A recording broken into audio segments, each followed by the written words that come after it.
Look at all these bricks, all covered up real nice. I finished it in a couple hours a few days ago, but then got distracted by other stuff. I do have to share one impressive feat though. I cut all the bricks for this, and after doing it, this is all that's left. A tiny little handful. I'm not very good at giving myself credit for stuff that I'm good at sometimes. But one thing that I am very good at consistently is estimating how many like bricks or pieces of whatever I need to make to cover an area. I guess that's still some of my construction background subconsciously making its way into what I do. I ran all the bricks long, just overlapped them, because I can now go through and cut the excess off. And this will give me a much nicer, more secure brick on the edge. Like if I was trying to glue just these tiny little pieces that were custom cut, they would end up falling off or shifting around or whatever. I like doing it this way.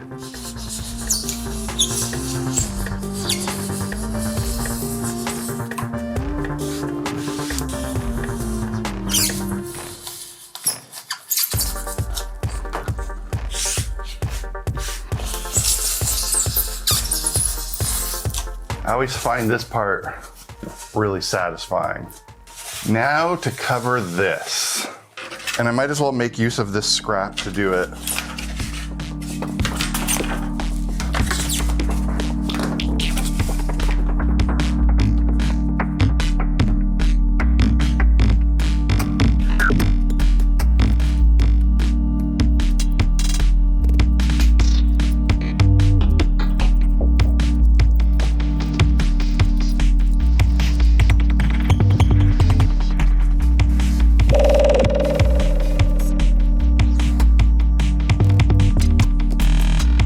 These pieces are pretty big, so I'm not gonna do the coffee can shaker thing. I'm just gonna texture them the kind of slower way.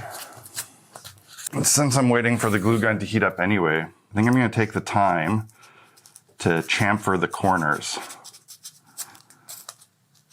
so that these look nice and stony. This is a pretty tedious thing to do, but I'm just doing one border row, so it's not a big deal.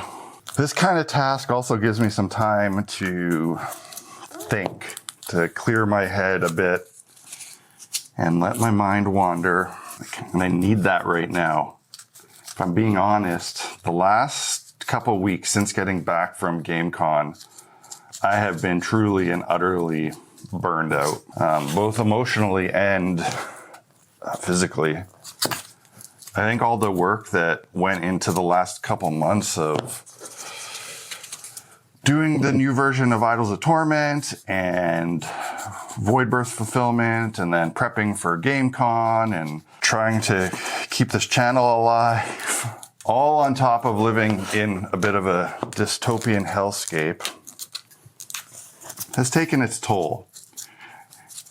And in the time leading up to going to GameCon, I was so busy that I didn't really notice it creeping up. But when I got back, since then, I've had a hard time being motivated to do anything, but also giving myself permission to just relax a bit, to not worry about channel stuff too much.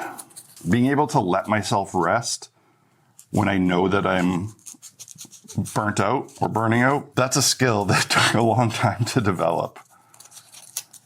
And I'm not amazing at it, but I am better at it than I was in the past. I'm aware of it, and I'm taking steps to not let it get out of control. The fact that there's another event coming up that I leave for in like a week isn't helping. However, at least that event, Dungeon Fest, is more of a fun getaway. It's not really work. I'm gonna go see friends, play games. And yeah, there's a pressure to have stuff ready to go. I don't know, it's a little bit different though.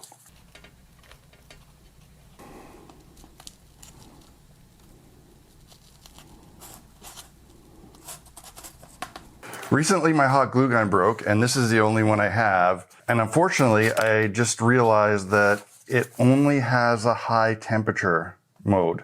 There's no low. And that kind of sucks for doing this sort of task because one, the hot glue squeezes out like crazy.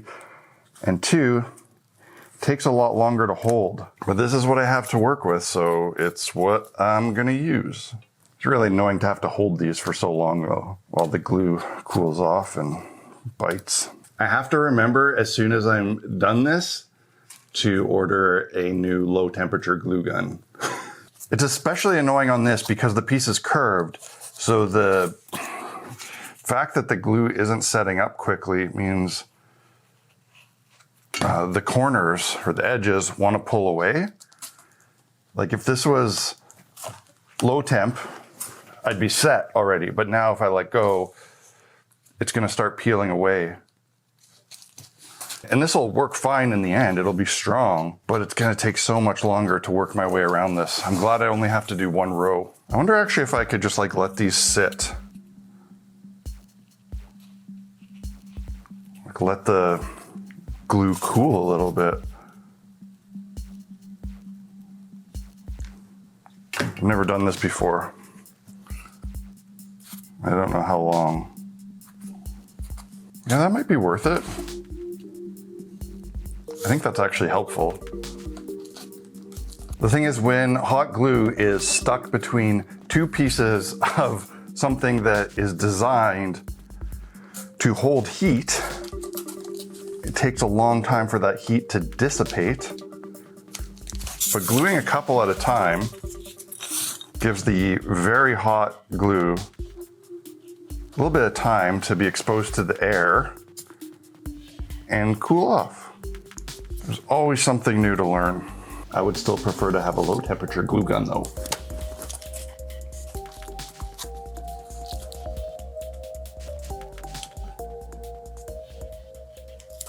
So the good news is that I am done and this thing is ready to prime. The bad news is that I've noticed a flaw in my design. So this is essentially meant to look like a slice through a tower, right? You got the floor, and then this is the exterior bricks. That's why they're large like that. But the way I did this makes these exterior bricks look really thin, which is not very realistic. Should be something more like this. That would look more like a thick tower wall. And I could fix this by putting bricks here. It'd be even better if they were thicker. This would make the cross section look more appropriate. But I would be losing a bunch of play area, like this thickness, and I'm not sure if I want to do that. So let me know what you think. Before I go and prime this, should I cut some bigger bricks and make a border? I think it would look better, but I really don't know if I want to lose that much area. And once I start putting scatter terrain on this, especially like the spiral staircase in the middle, it's gonna make things a little tighter. I'm probably overthinking it. And typically my gut would tell me to go function over form for something like this. I really gotta think on it. Thankfully, there's no rush.